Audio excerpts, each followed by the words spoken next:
Hello friends, आप सबका स्वागत है मेरे चैनल में जिसका नाम है मैथमेटिक्स बाय इब्राहिम सर।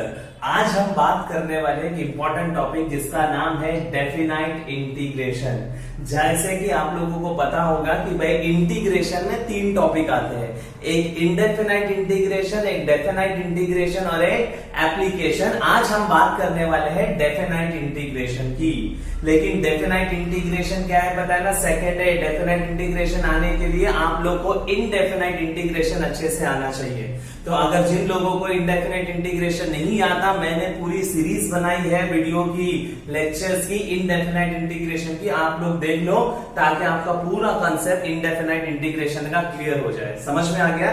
तो चलो स्टार्ट करते हैं आज का लेक्चर डेफिनाइट इंटीग्रेशन। सब में पहला हम लोग समझ लेते हैं भाई इनडेफिनाइट इंटीग्रेशन जो हो चुका है और हम सीखने वाले डेफिनाइट इंटीग्रेशन ये दिखाई कैसे देते, और फिर हम आगे बढ़ेंगे डेफिनाइट इंटीग्रेशन के सॉल्व करने के तरीके पे। तो ध्यान से देखो इनडेफिनाइट इंटीग्रेशन कैसे दिखाई देता है। इनडेफिनाइट इंटीग्रेशन याद है आप लोगों को, ये क्या होता है पता है ना, I stand for integration is equal to, this is nothing but symbol of integration. ये सिंबल है, ये बताता है कि भाई इंटीग्रेशन लेना है। किसका इंटीग्रेशन लेना है? फंक्शन का लेना है। कैसे लेने का? With respect to X. With respect to X बोले तो जिसके साथ एक्स है उसका आंसर आता है, जिसके साथ एक्स नहीं वो कांस्टेंट। याद रहेगा ना, ये सिंबल देख के पता चलता है कि भाई इंटीग्रेशन लेने का है, ये फंक्शन जिसका इंटीग्रेशन फाइंड आउट करने का है। तो ऐसा दिखाई देता है इनडेफिनाइट इंटीग्रेशन। और याद रखो इनडेफिनाइट इंटीग्रेशन के आंसर के बाद क्या लिखना पड़ता है? Plus C. याद रहेगा ना? तो ये है आप लोगों का indefinite integration. I is equal to integration F of x D X plus C. ये सिंबल ऑफ इंटीग्रेशन है, ये फंक्शन का इंटीग्रेशन लेने का है। कैसे? With respect to X. और इनडेफिनाइट इंटीग्रेशन में हर आंसर के बाद लिखना पड़ता है प्लस सी। अब बात करते हैं डेफिनाइट इंटीग्रेशन की। कुछ ऐसा ही दिखाई देता है लेकिन थोड़े बहुत चेंजेस है, वो चेंजेस भी समझ लेते हैं। देखो आई इज इक्वल टू इंटीग्रेशन, ये देखो नई चीज दिखाई दे रही है जो चीज इनडेफिनेट में नहीं थी। अच्छा, इसको कैसे पढ़ते पता है ना, integration of F of X G X. Integration of F of X G X. अब ध्यान से देखो इसको कैसे पढ़ेंगे। सब में पहली बात, ये जो नई चीज आई है इसको बोला जाता है लिमिट्स ऑफ इंटीग्रेशन। क्या बोला जाता है? Limits of integration. याद रखो ये चीज और ये है आप लोगों का लिमिट्स ऑफ इंटीग्रेशन। याद रहेगा ना, लिमिट्स ऑफ इंटीग्रेशन है ये दोनों चीज। ये नीचे है इसके लिए इसको बोला जाता है लोअर लिमिट, और ये ऊपर है इसके लिए बोला जाता है अपर लिमिट। याद रखो प्लीज। तो भाई ये क्या है? लिमिट्स है। तो आप लोग पहला डिफरेंस समझ सकते हो, इनडेफिनाइट इंटीग्रेशन में लिमिट्स नहीं होता है, डेफिनाइट इंटीग्रेशन में लिमिट्स आ जाता है। इसको बोला जाता है लिमिट्स ऑफ इंटीग्रेशन। ये नीचे लोअर लिमिट, ये ऊपर तो अपर लिमिट। इसको पढ़ते कैसा समझ लेते। देखो इंटीग्रेशन कैसे पढ़ने का पता है इसको? इंटीग्रेशन नीचे आ गए, पहले बात करने का लोअर लिमिट की, फिर बात करने का अपर लिमिट की। तो integration A to B F of x D X. समझ में आ गया? इंटीग्रेशन लोअर लिमिट पहला, integration A to B F of x D X. समझ में आ गया ना? एक और एग्जांपल लिया था, इंटीग्रेशन। ध्यान से देखो इसको कैसे पढ़ेंगे पता है? इंटीग्रेशन नीचे आगे देखो, integration 0 to pi sine x D x. याद रहेगा? समझ में आ गया? तो अभी खाली हमने समझे भाई दिखाई कैसा देता है और इसको पढ़ते कैसे। तो I is equal to integration A to B, this is nothing but limits of integration A to B F of x D X. ये फंक्शन है जिसका इंटीग्रेशन निकालेगा और कैसे? With respect to X. समझ में आ गया? अगर आपको कोई पूछता है भाई इनडेफिनाइट इंटीग्रेशन और डेफिनाइट इंटीग्रेशन में क्या चेंजेस है, तो आप दो चेंजेस उसको फटाफट बता सकते हो। पहला चेंज, इनडेफिनाइट इंटीग्रेशन में लिमिट्स नहीं होता है, डेफिनाइट इंटीग्रेशन में लिमिट्स आता है। एक और चीज जो देख के आप लोग बता सकते हो, भाई इनडेफिनाइट इंटीग्रेशन में हर आंसर के बाद प्लस सी लिखना पड़ता है, डेफिनाइट इंटीग्रेशन में प्लस सी लिखने की जरूरत नहीं होती है। अब ये क्यों नहीं होती है अभी मैं थोड़ा सा कंसेप्ट बताऊंगा, तब आपको समझ में आएगा जब मैं सॉल्व करने का तरीका बताऊंगा। समझ में आ गया? फिलहाल हमने छोटा सा कंसेप्ट देख लिया, भाई इसको दिखाई कैसा देते हैं और इसको पढ़ते कैसे, और चेंजेस आपको याद रहेगा इनडेफिनाइट और डेफिनाइट का। समझ में आ गया? अच्छा डेफिनाइट इंटीग्रेशन किसको आएगा पता है ना, जिन लोग को इंडेफिनेट आता है। तरीका एकदम सेम है, जैसा इंडेफिनेट सॉल्व होता है वैसा ही डेफिनाइट इंटीग्रेशन सॉल्व होता है। प्लीज समझ में आ गया ना। इनडेफिनेट इंटीग्रेशन के एक स्टेप आगे चले जाओगे ना तो वो क्या बन जाता है, डेफिनाइट इंटीग्रेशन। तो अगर कोई बच्चा बोलता है ना कि सर मेरे को डेफिनाइट इंटीग्रेशन नहीं आता है, तो समझ जाने का बच्चे को डेफिनाइट इंटीग्रेशन में प्रॉब्लम नहीं है, बच्चे को किसमें प्रॉब्लम है, इनडेफिनाइट। क्यों, डेफिनाइट इंटीग्रेशन को सॉल्व करने का तरीका एग्जैक्टली इनडेफिनेट जैसा ही है, पूरा इनडेफिनेट जैसा सॉल्व करो, एक स्टेप आगे जाओ तो वो बन जाता है डेफिनाइट। समझ में आ गया। और जो क्वेश्चन इनडेफिनेट के लिए पूछे जाते हैं ना, एग्जैक्टली सेम क्वेश्चन पूछे जाते हैं डेफिनाइट के ऊपर, सेम रहता है, बस खाली उन लोग क्या कर देते हैं, लिमिट्स दिया रहता है। समझ में आ गया। चलो अब बात करते हैं भाई ये डेफिनाइट इंटीग्रेशन को सॉल्व कैसे करते हैं। लेकिन एक रिक्वेस्ट है, डेफिनाइट इंटीग्रेशन सॉल्व करने के लिए knowledge of indefinite integration must है। ध्यान से देखो डेफिनाइट इंटीग्रेशन को सॉल्व करने का तरीका, कंसेप्ट समझ लेते हैं डेफिनाइट इंटीग्रेशन को सॉल्व करने का। ध्यान से देखो, मैं अज्यूम कर रहा हूं, मैंने बोला ना डेफिनेट आने के लिए इनडेफिनेट का नॉलेज होना जरूरी है, तो मैं अज्यूम कर रहा हूं if integration F of x D X is equal to F of X plus C, ये मैं अज्यूम कर रहा हूं। ध्यान से देखो, इनडेफिनेट इंटीग्रेशन का आंसर बोले तो इंटीग्रेशन एफ ऑफ एक्स क्या है, कैपिटल एफ ऑफ एक्स। मैं अज्यूम कर रहा हूं, मैं इसका इंटीग्रेशन निकाला तो capital F of X plus C, ये इनडेफिनेट है, मैं अज्यूम कर रहा हूं। ध्यान से देखो, now integration of A to B F of x D x, अगर आपको ये दिया गया है किसी ने सॉल्व करने के लिए, ध्यान से देखो ये definite integration A to B F of x D x.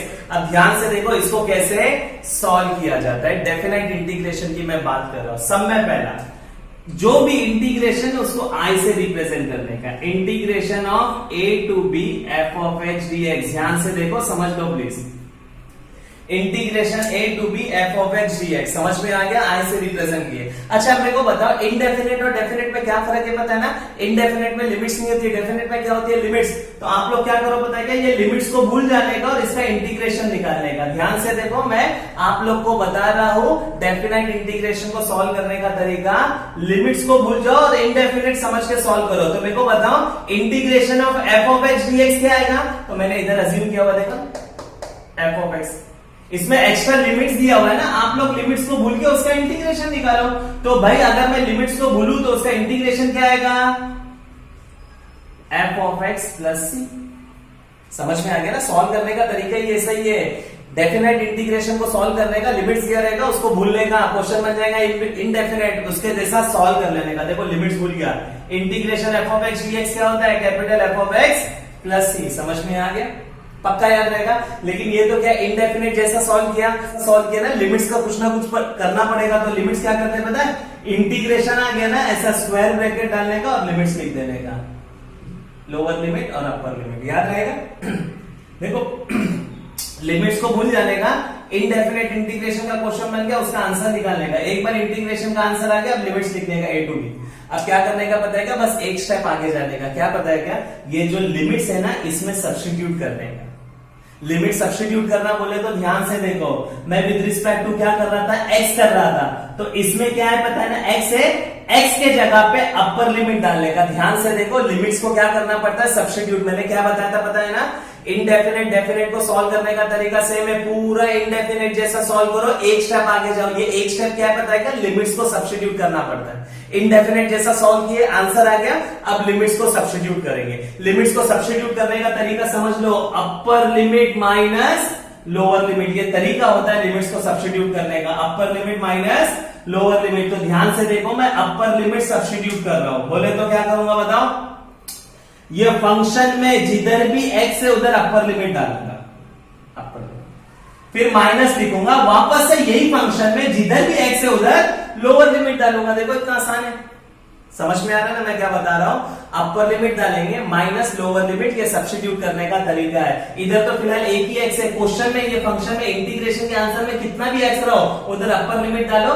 Minus फिर लोअर लिमिट। ध्यान से देखो, मैं लिमिट सब्स्टिट्यूट कर रहा हूं, अपर लिमिट देखो, एक्स के जगह पे अपर लिमिट डाल दिया,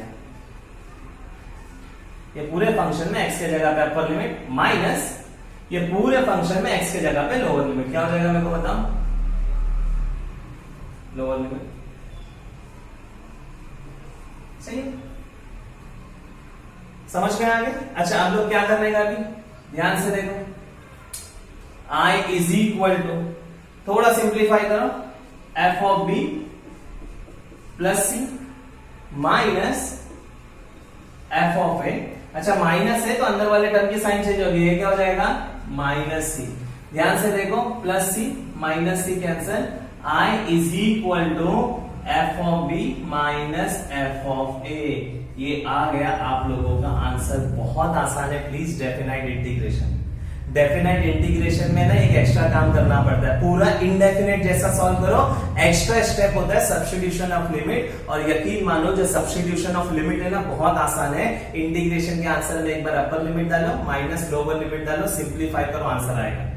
इंपॉर्टेंट क्या है पता ना, ये इंटीग्रेशन निकालने को आना चाहिए। ये अपन ने किसमें सीखे, इनडेफिनाइट इंटीग्रेशन। इसीलिए मैं बता रहा था इनडेफिनाइट इंटीग्रेशन आएगा तो ये टॉपिक आप लोग को आराम से आ जाएगा। समझ में आ रहा है, पक्का याद रहेगा। अच्छा ध्यान से देखो ना, प्लस सी माइनस सी कैंसिल हो गया, सी आ रहा है क्या, नहीं आ रहा है। इसीलिए डेफिनाइट इंटीग्रेशन में सी नहीं आता है। क्यों, क्योंकि जब आप लोग इसका इनडेफिनाइट इंटीग्रेशन जैसा सॉल्व करोगे ना तो प्लस सी आएगा, फिर आप लोग क्या करोगे, लिमिट सब्स्टिट्यूट करोगे प्लस सी, और ये वाला क्या हो जाएगा, बीच में माइनस है ना तो ये वाला हमेशा माइनस सी हो जाएगा। प्लस सी माइनस सी हमेशा क्या होगा, कैंसिल होगा। समझ में आ गया ना, इसीलिए डेफिनाइट इंटीग्रेशन में प्लस सी नहीं लिखते। समझ में आ गया, पक्का याद रहेगा। अच्छा ये तो मैंने समझाने के लिए बता दिया, प्लस सी लिखो, फिर प्लस सी माइनस सी कैंसिल करना पड़ता है। लेकिन अभी आप उनको पता चल गया ना कि भाई डेफिनाइट इंटीग्रेशन में प्लस सी होगा, प्लस सी फिर माइनस सी कैंसिल होगा। तो क्या करने का पता है कि ये प्लस सी लिखते ही नहीं, डायरेक्ट सॉल्व करते हैं, क्योंकि पता है वो आगे जाके कैंसिल होगा। तो ध्यान से देखो डायरेक्ट कैसे सॉल्व करते हैं। इधर मैं शॉर्टकट एक तरीका बता देता हूँ। अगर आपको दिया हुआ integration of A to B, यही सब सॉल्व कर रहा है, A to B F of x D X, सही है ना। तो आप लोग सब में पहला आई से रिप्रेजेंट करो, integration of A to B F of x D X, I से रिप्रेजेंट कर दिए। अब लिमिट्स भूल जाओ, इसका इंटीग्रेशन निकालो। तो integration of F of X क्या आता है, इंटीग्रेशन एफ ऑफ एक्स क्या आता है, capital F of X. Plus C लिखने का नहीं क्योंकि मेरे को मालूम है आगे जाके कैंसिल, इसका इंटीग्रेशन लिखिए। अब स्क्वायर ब्रैकेट डाल के लिमिट्स लिखने का, ए टू बी। अब इसमें लिमिट सब्स्टिट्यूट करने का तरीका याद है, पूरे फंक्शन में अपर लिमिट माइनस पूरे फंक्शन में लोअर लिमिट। तो क्या आएगा, F of B minus F of A. समझ में आ गया। और ये है आप लोगों का, देखो इतना आसान से, ये तो मैंने बताया था प्लस सी कैसे कैंसिल होता है, तो डायरेक्ट करने का बस। लिमिट्स है, लिमिट्स को भूल के इंटीग्रेशन निकालो और इंटीग्रेशन में लिमिट सब्स्टिट्यूट करो। कैसे, अपर लिमिट माइनस लोअर लिमिट। समझ में आ गया, पक्का याद रहेगा। अच्छा ध्यान से देखो, डेफिनाइट इंटीग्रेशन है ना, ये दो कंसेप्ट है डेफिनाइट इंटीग्रेशन में। एक ये जो मैंने तरीका बताया ना वैसे सॉल्व करने का, लिमिट्स को भूलने का, इंटीग्रेशन निकालने का, इंटीग्रेशन आ जाएगा उसके अंदर लिमिट सब्स्टिट्यूट करने का। लेकिन डेफिनाइट इंटीग्रेशन में कुछ क्वेश्चन ऐसे आएंगे ना जिसका आप लोग है ना ये फंक्शन का इंटीग्रेशन निकाल ही नहीं पाओगे। समझ में आ रहा मैं क्या बता रहा हूं। देखो एक तो ये तरीका है, लिमिट्स को भूल जाओ, इंटीग्रेशन निकालो, लिमिट सब्स्टिट्यूट करो। लिमिट किसमें सब्स्टिट्यूट करते हैं, इंटीग्रेशन के आंसर में लिमिट सब्स्टिट्यूट कर दे। लेकिन डेफिनाइट इंटीग्रल में कुछ क्वेश्चन ऐसे आएंगे जिसमें आप फंक्शन का इंटीग्रेशन निकाल ही नहीं पाओगे। लिमिट सब्स्टिट्यूट करना तो दूरी बात है, फंक्शन का इंटीग्रेशन ही नहीं आएगा। तो अगर ऐसा क्वेश्चन डेफिनाइट इंटीग्रेशन में आता है जिसमें इंटीग्रेशन नहीं निकाल रहा है तो आपको प्रॉपर्टी की मदद लेनी पड़ेगी। समझ में आ गया, पक्का याद रहेगा। तो डेफिनाइट इंटीग्रल में कुछ क्वेश्चन ऐसे हैं जो प्रॉपर्टी से सॉल्व होंगे, जिसको बोला जाता है प्रॉपर्टीज ऑफ डेफिनाइट इंटीग्रल। तो डेफिनाइट इंटीग्रल को सॉल्व करने के भाई दो तरीके होंगे, मैं उसको डिस्कस कर रहा हूं, ध्यान से देखो प्लीज।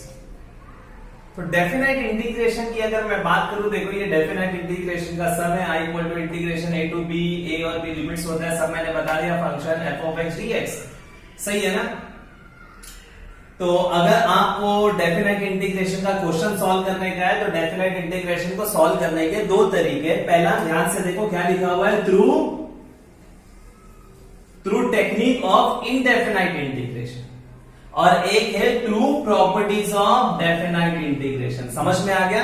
तो भाई डेफिनाइट इंटीग्रेशन को सॉल्व करने के दो तरीके, एक इनडेफिनाइट इंटीग्रेशन की टेक्निक से सॉल्व कर सकते हैं और एक प्रॉपर्टी से सॉल्व कर सकते हैं। अच्छा आप लोग को कैसा पता चलेगा किससे सॉल्व करने का है, तो प्लीज ध्यान से देखो, टेंशन नहीं है। क्वेश्चन में आएगा क्या पता है ना, इवेल्युएट। ध्यान से देखो, क्वेश्चन में आएगा इवेल्युएट, आपको बोला जाएगा बस इंटीग्रेशन सॉल्व करो 0 to x स्क्वायर dx, ऐसा क्वेश्चन आएगा। तो आप लोग ट्राई करो हमेशा इनडेफिनेट इंटीग्रेशन से। अब ये इनडेफिनेट इंटीग्रेशन होता क्या है पता है क्या, देखो आपको इंटीग्रेशन सॉल्व करने का ना, लिमिट्स बोलो, इसका इंटीग्रेशन आता है क्या, इंटीग्रेशन ऑफ एक्स स्क्वायर। हाँ भाई मेरे को आता है, देखो ना लिमिट्स भूलने के बाद इंटीग्रेशन आ रहा है ना सॉल्व करने के लिए। हाँ, एक्स स्क्वायर का इंटीग्रेशन क्या होता है, एक्स क्यूब अपॉन 3, इसका इंटीग्रेशन आता है तो मैं निकालूंगा एक्स क्यूब अपॉन 3। अब इसके अंदर मैं क्या करूंगा, लिमिट सब्स्टिट्यूट करूंगा, अपर लिमिट माइनस लोअर लिमिट। समझ में आ गया? तो ये हो गया through technique of indefinite integration. समझ में आ गया? लेकिन कभी कभी क्वेश्चन कैसा आएगा पता है क्या, ध्यान से देखो, ऐसा देखो, integration 0 to a under root x upon under root x plus under root A minus x dx। ये क्वेश्चन है, आप लोगों को बोला रहेगा सॉल्व करो भाई, डेफिनेट इंटीग्रेशन का क्वेश्चन है। आप लोग कैसे पहचानेंगे, नॉर्मल तरीके से सॉल्व करना है या प्रॉपर्टी इस्तेमाल करना है? तो आप लोग हमेशा ट्राई करो नॉर्मल तरीके से। अगर नॉर्मल तरीके से सॉल्व नहीं हो पा रहा है तो आप लोग प्रॉपर्टी का इस्तेमाल करो, ज्यादा टेंशन नहीं है प्लीज, क्योंकि क्वेश्चन में मेंशन नहीं होता, क्वेश्चन में दिया हुआ रहेगा इवैल्यूएट। आप लोग को इंटीग्रेशन निकालना, कोई भी तरीके से सॉल्व करो, आंसर तो सेम आने वाला है। तो आप लोग चाहिए ना तो हमेशा इनडेफिनेट बोले तो आप लोग इसका लिमिट्स भूलो और इसका इंटीग्रेशन निकालो। देखो इसका इंटीग्रेशन बहुत भारी है सॉल्व करने के लिए नॉर्मल तरीके से, समझ में? तो ये क्वेश्चन है, आप लोग किससे सॉल्व करो, प्रॉपर्टी से सॉल्व करेंगे। समझ में आ गया? तो प्लीज याद रखो, इंडेफिनाइट इंटीग्रेशन बोले तो लिमिट्स को भूलने का, इंटीग्रेशन निकालने का। इंटीग्रेशन आ गया बोले तो लिमिट सब्स्टिट्यूट करो, इनडेफिनेट से सॉल्व होगा। लेकिन कभी कभी क्या होगा पता है ना, लिमिट्स भूलने के बाद आप लोग को इंटीग्रेशन आएगा ही नहीं निकालने के लिए। देखो ना, root x upon root x plus under root ए माइनस एक्स, कौन सा वाला फॉर्म है?